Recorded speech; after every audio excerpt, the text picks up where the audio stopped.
This is The Speaking Show. I'm David Newman, and you're tuned in to the #1 podcast for speakers, consultants, and experts who want to speak more profitably.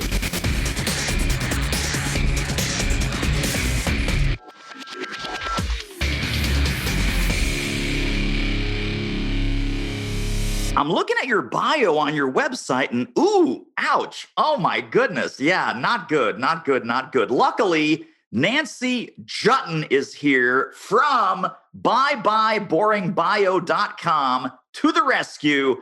Nancy, welcome to the show. Thanks, David. Great to be here. So let's talk about the bios that are out on people's websites. Experts, speakers, consultants, coaches. You have this fantastic resource called the Bye Boring Bio Workbook.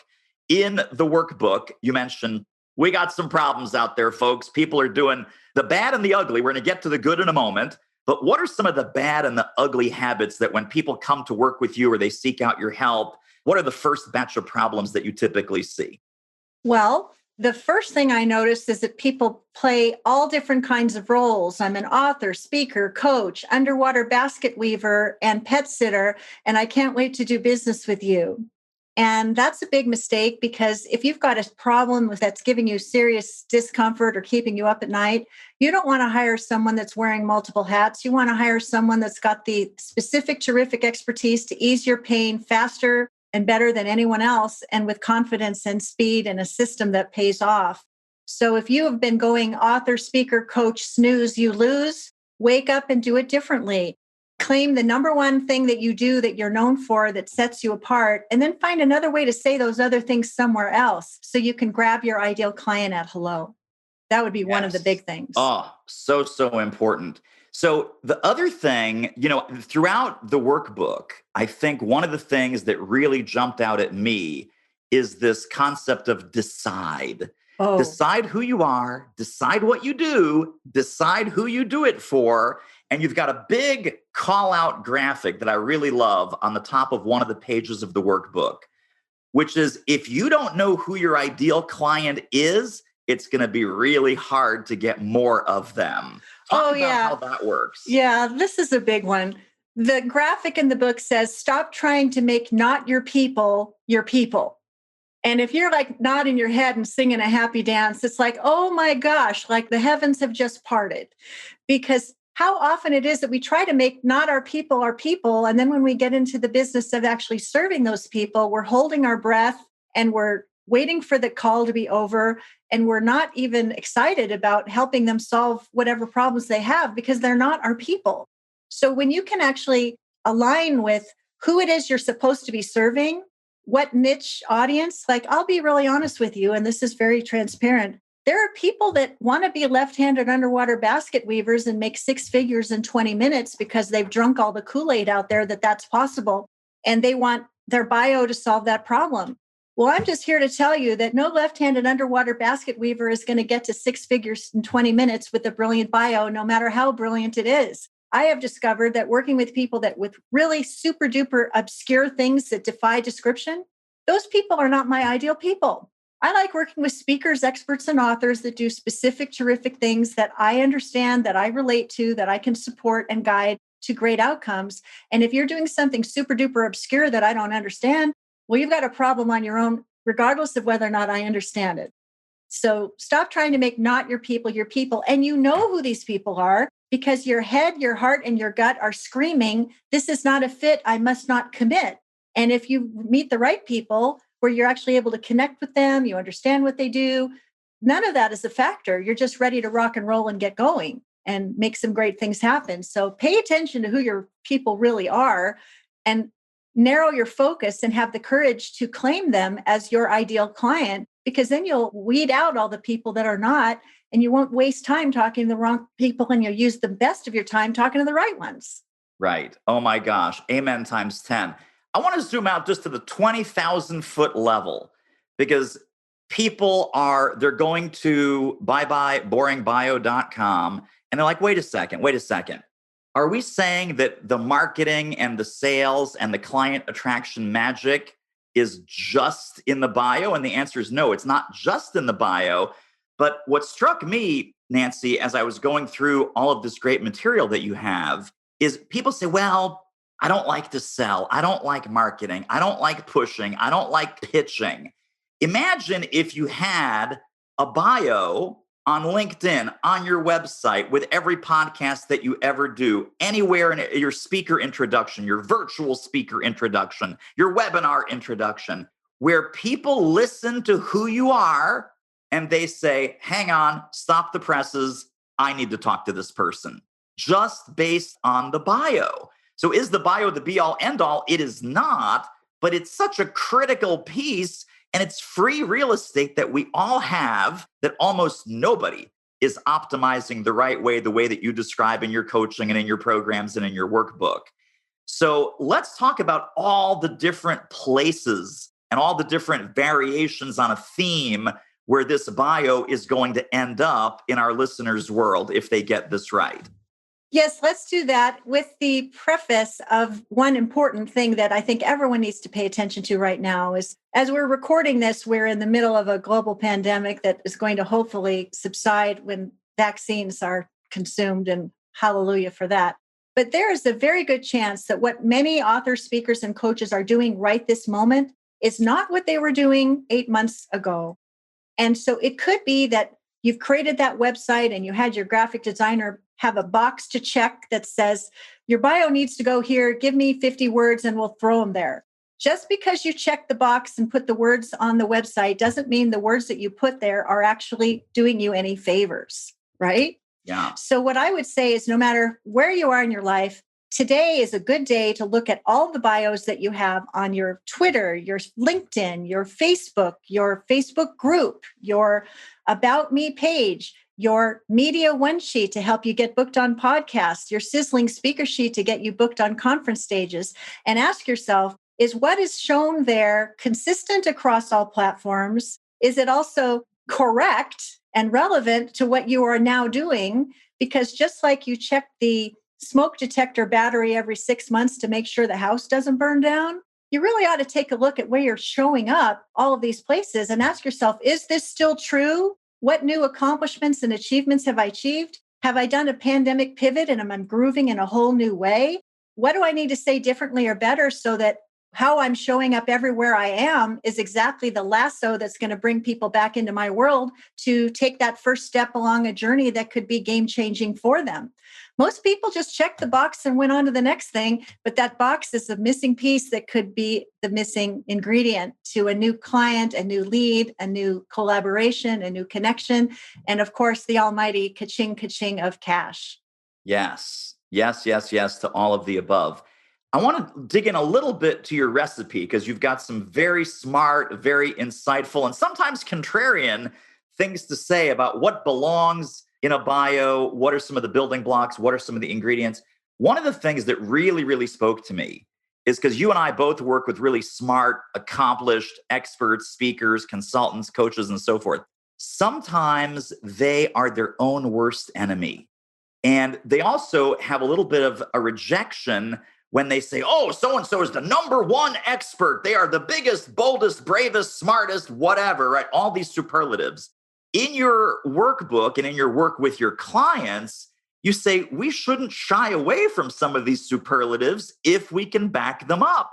And our positioning as the number one expert in America's preeminent guru of X, Y, and Z, sometimes we have to claim that even before we're 100% there. So it's an aspirational positioning statement more so than, well, number one, according to who? Like the Gallup organization or Nielsen ratings or what is that? Talk about that yin and yang of humility versus reassuring confidence in a bio and everywhere else in our marketing. Oh, what a great question. Well, I think if you want to wear a crown, you don't wait for somebody to grant it to you. You can put it on your head and wear it proudly. But you should also have some humility because, sometimes people say, I'm a best-selling author. I'm an Amazon best-selling author. I'm a New York Times best-selling author. I have sold books to everyone I know. But then when you dig in and you say, well, how many books have you actually sold? And someone will say, well, I'm actually aspiring to be a best-selling author, but I've only sold my book to 3 or 4 of my family, and they just did it for me as a favor. So, so I think that if you're aspiring to be a best-selling author on Amazon or New York Times bestseller list and you haven't yet achieved it, why not say, and you're making it happen one happy book buyer at a time, because then at least you have some authenticity and some likability factor, and you're not overhyping. One of the things that a mutual colleague of ours, Henry DeVries, once said to me is that I'm all of the help and none of the hype. So tell the truth in a way that feels authentic, good, and true to you. And then if you haven't yet achieved that amazing, remarkable success, why not lead with the amazing, remarkable success of clients you've worked with so that their successes can be the stepping stones upon which people step to get closer to your expertise? Because sometimes I think if you want a client attracting bio, lead with some magnificent accomplishment or stunning results that your client has achieved at the feet of your wisdom. And if you want more of that, well, we've got more of that right here for you. But don't overhype and not make good on it, because I think people that are smart have a nose for that and knows if it's too much hype, they're not going to believe it anyway. That's my 2 cents. Hey, this interview is a real moneymaker. If you're serious about ramping up your reach and revenue as a speaker, trainer, or expert, book a confidential speaker strategy call with our team. The link is doitmarketing.com/call. It will be the most valuable 45 minutes you invest in your speaking-driven business. Speaking of value, let's get back to the show. You know, I've lived this experience. This was about 6, 7 years ago. I was talking to a prospect, and the prospect said some words that I will never forget. They were hurtful in the moment, but very productive vis-a-vis this conversation we're having right now. He did not end up signing up for one of my programs. And the words he said to me, David, I believe that you're highly successful. I just don't see any of your clients being highly successful. That was the moment, Nancy Jutton, that was the moment that my marketing went from the David Newman show to the David Newman Clients show. Yes. And now anybody who follows me on social media, anybody who sees any of our webinars, any of our marketing, any of our promotional emails, it is 100% about client success. I will sometimes drop in a little bit about my own credibility, et cetera, but I put the client success stories, of which we have zillions, just like you have zillions. There's no shortage of client success stories when you've been in the business as long as you have, as long as I have.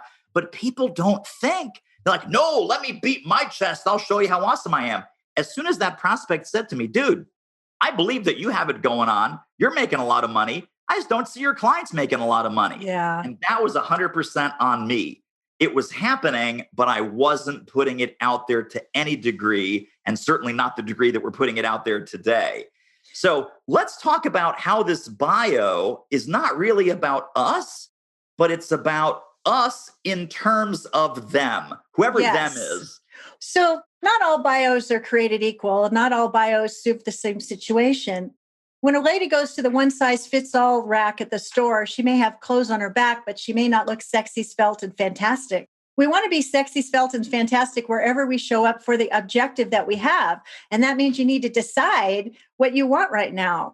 Do you need a bio to attract clients? Do you need a bio to attract media interviews? Or do you need a bio to attract speaking gigs? Because they're different.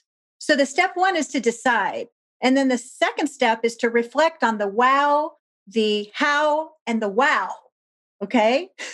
Because if you want a client, for example, clients who, scores of clients who have worked with me in this way have stepped into XYZ magnificent result in record time. And when you follow this yellow brick road, you'll have the same result. Can't we have a chat?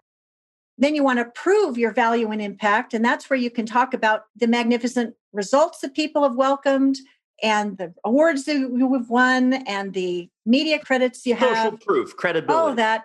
And then you want to put your personality into it, You don't want it just to read like blah, blah, blah. You want it to have some magnificence and some wow and some memorability about it.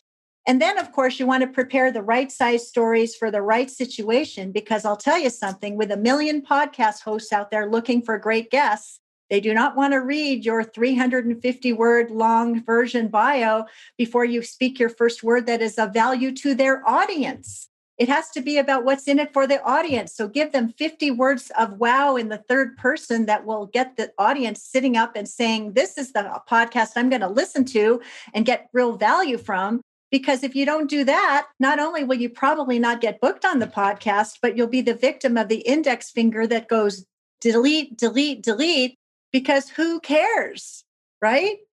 Now, you also mention the three different, sort of for a concise bio.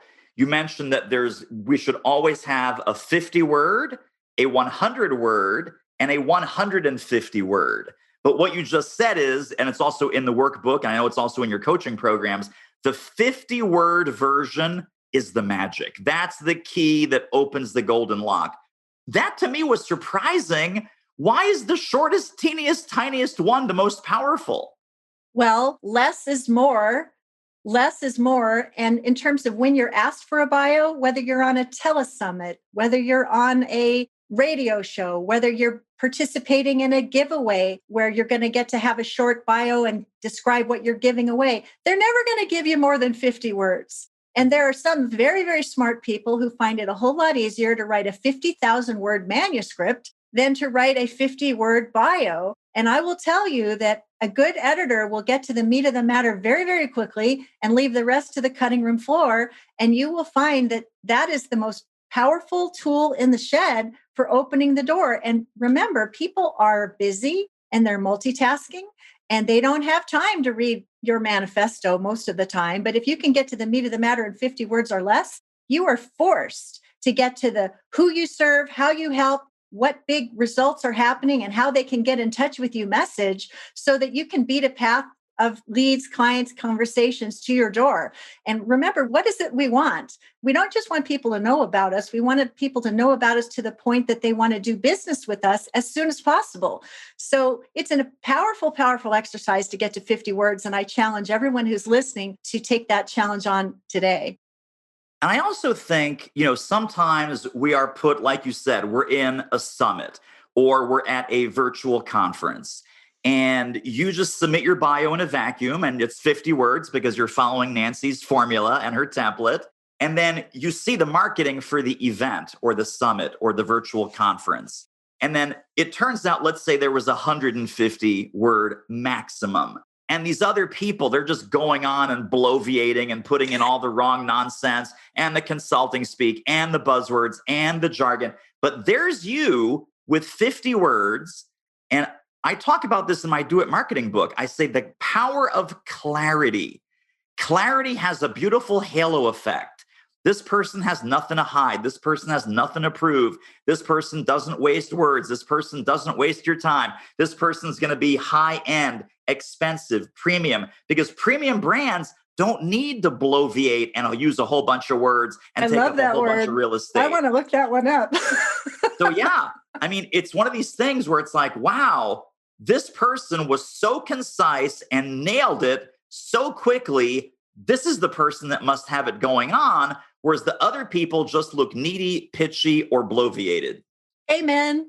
Preach. Love it. Yeah. I love it. And, I don't remember who said this first, but was it President Lincoln that said, if you need a short speech, I'll get back to you in a couple of weeks. But if you give me some time. I think it was Churchill. I think it was Churchill. It's like, I would have written a shorter letter if I'd had more time. Right. I'd written a shorter letter if I had more time. But if you get to the meat of the matter quickly, you win big when you work with me. And thousands of clients have had that same experience. And you will too. And here's a way you can take a step in my direction. Okay, great. I'm in. But everything else that you've done all of your life, that's stuff your grandchildren are kind of interested in. But most people want to get to the meat of the matter and what's in it for them. Right. Right. Exactly right. Now, I know one of your passions that you are, number one, you're embodying because we're here and I'm looking forward to being on your show as well. But one of your passions is how to leverage podcast guesting. And of course, your bio and your topics and your podcast media sheet is a critical part of whether a podcast host says, oh my God, Nancy, I'd love to talk to you. Yes, please come on my show versus, like you said, the index finger, delete, delete, delete, delete. Mm-hmm. Talk to us about the power of podcast guesting as you're a guest on the speaking show. So why not? And what does that do for lead generation, visibility, credibility, and giving you a permanent media asset? Well, let's just hit this right out of the park here. If you want to take control over your own economy and you are a speaker and you want to speak more, you have only one choice, and that is speak more. And if you want to speak more, how can you do it?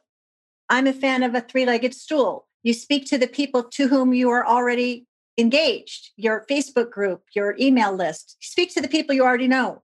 Get welcome invitations to speak on other people's virtual stages for the current scenario we're dealing with. And then there's the podcast opportunities that you have. There are over 1 million podcasts that are looking for guests just like us. But I find that if I work all three legs of that stool and I show up in service and I deliver real value and show my personality, the level of intimacy that the audience will feel with who I am and how I serve and the way I turn a phrase, they will either love that or they will not. If they love it, they're going to reach on over and say, let me join your Facebook group and see what else is under the tent. If they don't like me, okay, I'm fine with that. But if I can work all three legs of that stool, serve powerfully, show up with the level of intimacy and connection that we are achieving right now, I know that there are going to be people that are going to say, my bio sucks and I want to know how to fix it. Where can I go to find a solution? buyboringbio.com. That'll help you out. So if you do that, you will take control over your own economy. When people hear you, they will flock to go get that first step in your customer journey. If they're eager to and urgently interested in solving the problem, they will likely invest meaningfully to get the problem solved at the feet of your wisdom. And then you will have all kinds of clients having great results that they will go out and be client advocates, champions, and evangelists for what it is that you do. But if you're one of those speakers that's sort of crying in your beer and saying all the stages are locked and I don't know what I'm going to do to get my message out, I say, if you want to speak more, work all three legs of the stool, show up as your brilliant best, you will probably have a boatload of clients following your breadcrumbs all the way to the outcome that you desire, because that is certainly what's been happening for me. And in a global pandemic, when I live in a small town where there's not a whole lot going on, it's very empowering. Right. You know? Absolutely. Absolutely right. The other thing, I just got to give you a ton of credit because everything that you teach and in your courses, in your coaching, certainly in the workbook, nothing is left to chance. You lay out exactly what to do, exactly how to do it. And then what I really love, Nancy, is example after example after example after example. So if people are like, well, is this tricky? Do I get like just a whole bunch of random kind of writing assignments? I'm left on my own to figure out what it should look like. The answer is no. You get the exact template, format, fill in the blank, and then example, example, example, example. So if you can't have a compelling bio, if you can't have a compelling LinkedIn profile, if you can't have a compelling media one sheet to get on any and every podcast where your audience is the listeners of that particular podcast, and you invest in Nancy's materials, it's only you. It's about you. It's not about her, because everything is so well laid out. I just wanted to mention that and congratulate you. Thank you. A lot of people teach this stuff, but they don't teach it clearly. Well, I'm very honored by your words. And I also want to point out that we were talking in the green room that I always fashioned myself as a writer and a trainer and an author, but I never really thought of myself as a speaker up until someone kicked me in the butt and woke me up to that possibility. But one of the things about this workbook that is available to you is it's not just words on a page. There's 11 videos and 2 audios and a workbook within the workbook. So whatever it is that your learning style, if you like to listen or watch or see, it's all there. And one of my friends who you may know, Donna Kozik, she says, oh, Nancy Jutton, she went an inch wide and a mile deep on everything we need to know. But the other part of the workbook that we haven't really touched on is all the podcast etiquette, how to pitch a podcast, what to do, what not to do, big mistakes to avoid, pitch examples to help you, as we call it, R&D, rob and duplicate, lift and separate, make it easier for you to do. Everything you need is right here. But if you want to get booked on 4 or 10 podcasts a month, and you decide that that's your perfect way to broadcast your brilliance, well, now you have the step-by-step guide to show you the way. The other thing that is really brilliant, and by the way, I also have to give you the highest compliment that I ever get, which is you got to know Nancy is successful because she does what she teaches, right? So when you talk in the book about referral partners and joint venture partners, and you need to have a bio and maybe even a page on your website for, hey, here's David Newman as a JV partner. Here's Nancy Jutton as a JV partner. Here's all the launches that she's been involved in. Here's all the leaderboards where she's in the top 5 or the top 10. Here's what her JV partners have said about how much sales and how many leads Nancy and Nancy's amazing followers have generated for other programs and other people. This kind of thing is super, super impressive. I think one thing that a lot of our listeners are not tuned into, but you and I are probably more tuned into this, is you don't need to build your audience from scratch. Right. There are audiences of other experts, right? That if you simply connect with them, provide value, they can send you hundreds and sometimes even thousands of leads, prospects, new people on your list, new people to tune into whatever you're interested in doing for them. Talk about the power of the affiliate marketing and the JV marketing that you've done on both sides, where partners have helped you promote your fabulous programs and services, and also where you've helped to promote others. I'm so honored that you took a look at my partner with Nancy Page. And I want to tell you the backstory about why I created that, which is relevant to what we're talking about. I'm a very nice lady, and you could listen to my voice or take a look at me and say, oh, she's a really nice lady. But you could underestimate the power under the tent because you're making a judgment based on the tone of my voice or what I look like. And I was noticing that with some of these big name people, they would sort of discount me. And I didn't like it. You know, it's like, well, how big is your list? And what kind of impact are you having? And it was like, it's such a dismissive way of approaching me. And I was really not happy about it. So I created a page that showcased my contributions as a JV partner. And when someone would reach out to me and say, would you like to be part of my launch project for whatever I'm doing, I'd say, why don't you take a look at this page first and let's make sure we're a fit. And then we'll have a conversation.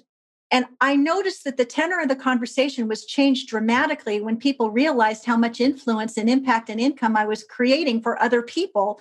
And then they started treating me with a whole lot more respect and interest than ever before. So I really like my partner with Nancy Page for that reason, because it allows me to tell people, don't call me at the 11th hour and ask me to mail 3 times and do social media as a JV booty call and expect me to be happy about it. I want you to reach out to me with plenty of time to plan, because if I am all in on your launch, I'm going to go all in on your launch and you're going to feel it in your bottom line. And that's going to set the stage for you one day to want to return the kindness back to me. And if you're going to do any kind of JV thing, do it all in, and anything less isn't good enough. Because when you do not perform against your expectations or promises against the partner, that partner remembers that you were drafting like a cyclist on someone else's good effort and that you weren't pulling your weight. And there isn't a single person that I've ever JV'd with that has ever said, Nancy doesn't make good on her promises and deliver more than they expected. And how you do anything is how you do everything. So I would say, have I been a great JV partner? There is no doubt about it. And am on the receiving end of reciprocation? Yes, I am. And as I've advanced along the path, I've gotten a lot more selective about to what extent I do that, because I do have products, programs, and services that I am really, really proud of that serve and meet very specific needs that are urgent for people. And I think if there was any shift that I've made over the last several years as I've gotten to clarity about my own value and my own offers, is let those JV partners be supplemental to the main event. I'm the main dish. I'm not a side dish. I'm the main dish. Right. But if I can find ways to collaborate with like-minded folks, I'll gladly do it. And yes, you can welcome hundreds or thousands. And I want to tell one more quick little story that's funny and amusing, I think. My husband is a certified financial planner professional, fee only, and he cares about money and doing the right thing. And that's great. He doesn't necessarily understand this online marketing thing and why I'm sending emails and doing this and that. And he's wondering, well, does this stuff really pay off? And there was this January where in the mail, I got 5 checks that were totaling over $25,000. And they were fanned out on the breakfast bar. And my husband was coming, you know how husbands come home and they look at the mail, they say hi to the dog, say hi to the wife. And there's these checks in the mail on the counter. He says, "What is this?" I said, "I just got paid for all that advocacy I was delivering for partners." He says, "Oh my God." I mean, he just about had a heart attack. So if you wonder if it can be lucrative to support other people, yes, it absolutely can be. And that's a nice little benefit for people who need to take control over their economic upside in a challenging environment. If you Yes. don't have a product ready to go to market, promote the product of someone who you admire, whose product is world class, and use the weight of your influence to get people to wisely invest, and you will be delivering a fine service. Super quick commercial break. Isn't this interview amazing? If you'd like to get more ideas on how to start or grow your speaking business fast, pop over to our free training at doitmarketing.com/webinar. I have a direct success story in this vein. I do a good amount of promoting other people as well. I wrote a blog post years and years ago called Your Business Needs to Flop, which is feature and leverage other people. So I'm doing this, somewhat regularly. And I'm in my highest level client group, which is we call the Platinum Council. And the whole group is there. It's one of our monthly meetings. And one of our clients says, "I just have to acknowledge David again because David introduced me to Tom Poland. I've been using Tom Poland's stuff. It's fantastic. It's brilliant. And then he introduced me to Rob Goyette, and I bought Rob's program and Rob's program. If it wasn't for David," here's the straight out of the client's mouth, "if it wasn't for David, I would have never been exposed to these other folks, and their material works so great." Now, he wasn't saying my material doesn't work great. It was a yes and. It was a force multiplier in his business, right? Because I don't teach what Tom Poland teaches. I don't teach what Nancy Jutton teaches. I don't teach what Rob Goyette teaches. But these are folks in my circle, as you are, Nancy, where it's a beautiful supplement and complement to what I do. And I want to expose as many people as possible to the awesome Nancy Jutton because you need, I'm talking to you now out there, you need what Nancy does. And I don't teach it. I don't know it. I don't own it. It's not my stuff. But I'm going to point out to you other cool people that you need to connect with. And if you're afraid, "Oh, my clients won't give me credit. My clients will think I'm pushing them off onto somebody else. My clients won't renew. Oh my goodness. If I say, 'Oh, you should work with Nancy. You should buy all of Nancy's programs.' It's like, oh gosh, now it's an either or." It's never an either or. It's always a yes and plus, plus, plus. Because to run an expert business of any kind, right? It's not just one set of strategies, tactics, and skills that you need. It's probably multiple sets. And if you run into any guru who says, "Hey, by the way, I'm the be all, I'm the end all. Take everything else off your plate. Don't ever buy anything from anyone else. I'm the smartest person on the planet," you should run the other way because they're not. And your business needs to feature and leverage other people. So you will get credit. You will get the credit for introducing these other amazing experts to your tribe, and vice versa. They will get credit when they introduce you to their audience, and a subset of their audience starts to become your client base.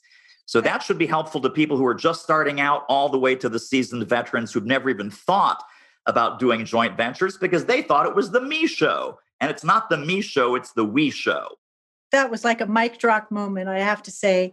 There's something that I learned from Mari Smith, the social media expert.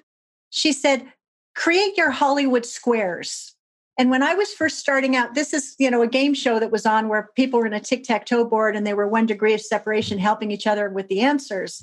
And if you envision yourself in the center of a tic-tac-toe board and you ask yourself, where do my people go before they come to me? And where do they go when they're done with me? And could I create relationships with these 8 amazing people so that we could always bend and sway and refer and bring people back and forth between each other? And when I was first starting out, that's what I did. I put myself in the middle of a Hollywood square and I asked myself, who needs what I have, where it would be a value add without competing with their main event? And then I thought, okay, there's people that teach people to get clients now. There's people that help people get publicity. There's people that help get their books done. There's people that help workshop leaders develop their speaking skills so they can develop specific skills. Right. There's people that, like you just round it out and you think, okay, now I know who might need this. Then what particular names pop up as leaders in those particular arenas? And can I start building relationships with those leaders? And not by saying, can you promote my book? It's what can I do to support you?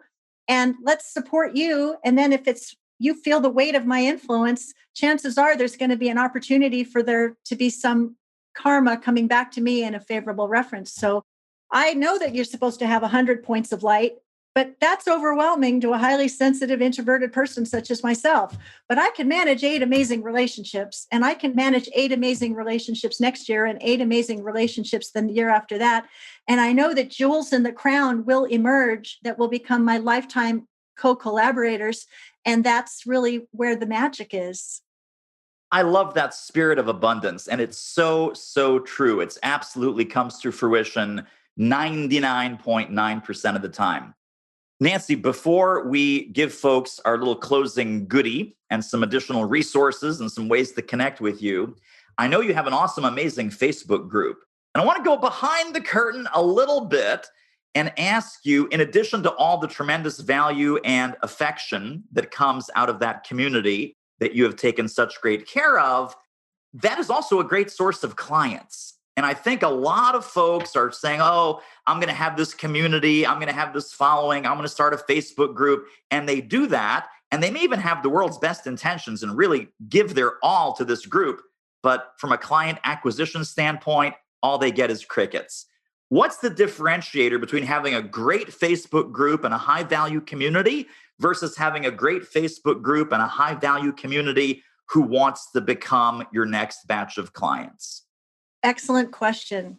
Well, the difference is no drive-by postings in my group. I hate when someone says, great job, awesome, keep up the good work. It feels so disingenuous. So what do I do? Let's just talk specifically.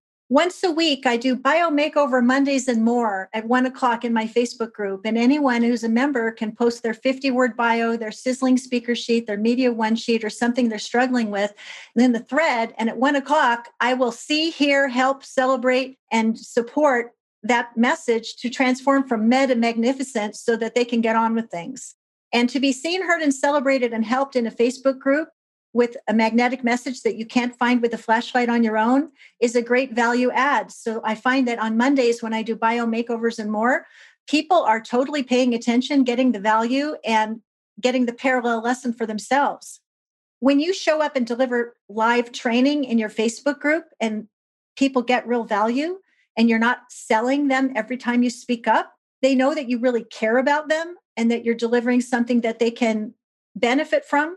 So then when you do have an opportunity to invite people into a paid offer or you're doing a launch, people are paying attention. Boy, I get so much value for free. I wonder what else she's got brewing. So I'll tell you that I debuted my book in September. I got a brand new website in September, and I decided to do a 5-day podcast Dream Guest Challenge.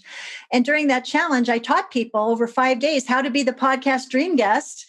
And by the time the challenge was over, not only were people feeling confident in their message, but they were also getting booked on podcasts and feeling really good about the control they had over their upside. And that single event turned into a mid-5-figure revenue rush for products, programs, and services that I am so proud to deliver. I'm going to do it again in January. I'm going to do it again in May. I'm going to do it in September. Because when you have an engaged group of people that are feeling seen, heard, and helped, and they're getting value every day, when you have something to invite people into, who are they going to call? They're not going to Ghostbusters. They're going to you because you're the one that's been delivering on the promise. And so I can't say enough about it. And again, being a slightly highly sensitive, a little bit introverted, people are in my group because for whatever reason, they like me. They like the way I do it. They like the way I say it. They like the way I teach it. And if they like the way I teach my free content, I'm sure they're going to love and get huge value and great results from the way that I enroll with them in the paid trainings. And that's that. So sometimes I think these Facebook groups get over formulaic. If it's Monday, it's start your week off right. If it's Tuesday, show me a Tech Tuesday. If it's Wednesday, it's like it all feels so formulaic. Like, what can you do to go above and beyond and demonstrate who you really are and how you really serve so people want to be part of your group and have your group to be their favorite? That has been my whole strategy this year, and I love it, and I highly recommend it. And being someone who speaks to sell most of the time, when I speak up, people do get served. And if they feel called to buy, I am the recipient of their investment, and I treat that with great care and do everything I can to make sure they get what they came for and more. And that's really the foundation of building a great business. Yes, absolutely right. Well, when you do the bio makeovers and more, do we pick one person, or it's like you get 10, 15, 20 people and we try and work with all of them and we give them each like a 5-minute thing, and then I take as many as I can in the hour that I'm live. And sometimes what I'll do on Mondays, and today's Monday as it happens, I'll make a post in the group early in the morning. I'll say, today's the day, let me see it. And they have it between now and 1:00 to post. nice. And then since I know it's Bio Makeover Monday, I go over there and check it out. And sometimes people haven't downloaded the Bye Bye Boring Bio preview to get the insights that I so generously share. And I can tell. So I'll tell them, I highly recommend that you go and get this, because I can tell that you just pulled off what you had on your website and you really hadn't done any homework to learn the essence of what makes this great. But I'll be happy to look at it next week after you've applied the tips and suggestions that are already available to you. And that's another thing about the Facebook group. There's a way to set up a units tab on your Facebook group where you can post. I make available the Bye Bye Boring Bio preview gift. I make available a media one-sheet gift template. And I also make available a short video that explains what a media one-sheet is, why it matters, and how you can apply it to your own podcast guest mastery journey. So as soon as someone gets welcome to the group, I say, I'm so glad you're here. Tell me a little bit about you so we know what the fuss is about. And oh, by the way, be sure to avail yourself to the units tab where you can get some juice about how to be brilliant in this particular way. And what's brilliant about that is that people go and download these things and they become part of my opt-in subscriber list. And that's another way for me to communicate and share value and extend invitations and tell them about amazing interviews that I'm doing with experts like maybe David Newman, et cetera, et cetera. See? Yeah. So I try to make it like a living system. And then one other thing about the Facebook group that's a really great idea, and it's not a new idea, but you just don't want anybody in your Facebook group. You want people that are right for what it is that you're there to do. So I want to make sure people are excited about virtual speaking. I want to make sure they're an expert speaker or an author up to big things. And then I ask them, what is the best way for me to stay in touch with you or offer reminders if I have something special or awesome coming up? And they'll tell me either their text or their email address, which gives me the opportunity to use chat and other mechanisms to communicate with people. And if we're building our list, and building our relationships, I mean, we don't need to have tens and 20s and 30,000 people on our list. But if we have 1,000 people that totally love us, true fans, followers, advocates, champions, those people will be plenty enough to do business with, that we can have all the money that we want to make the difference that we're here to make and feel like we have a good lifestyle. And that's sort of my philosophy, because, I do have a very good size list, but the people in my Facebook group are my favorite, most loyal, most devoted fans and followers. And I go the extra mile to make sure they get what they came for. Yeah, very, very powerful. Well, Nancy Jutton, I know everybody listening wants to not only get in touch, but stay in touch with your brilliance. Where can we point people? Where should they be going? I want you to run and not walk to bybyeboringbio.com, BYE, boringbio.com. It is the Amazon #1 bestselling workbook preview that will show you how to add pizzazz to your bio, give you examples of media one sheets and sizzling speaker sheets to rock your world. And there's even a little video there about making the most of virtual speaking so you can start right away. It's my gift to you. And then when you love the gift, you're going to join me in the Raise Your Voice, Make Your Impact Facebook group, because why would you not? And indeed, why would they not? And I'm going to second exactly what you said. Run, don't walk. Run, don't walk. Boringbio.com. That's going to be in the show notes, in the links right under this episode at thespeakingshow.com. Nancy Jutton, you are such a rock star. This was tremendously valuable. I appreciate you so much. Thanks for being with us. My pleasure. Thank you. Well, that wraps up another episode of The Speaking Show. Hey, tell you what, if you like us, rate us and review us on iTunes. Subscribe. Tell a friend. Go grab the notes and downloads and extras at thespeakingshow.com. See you next time.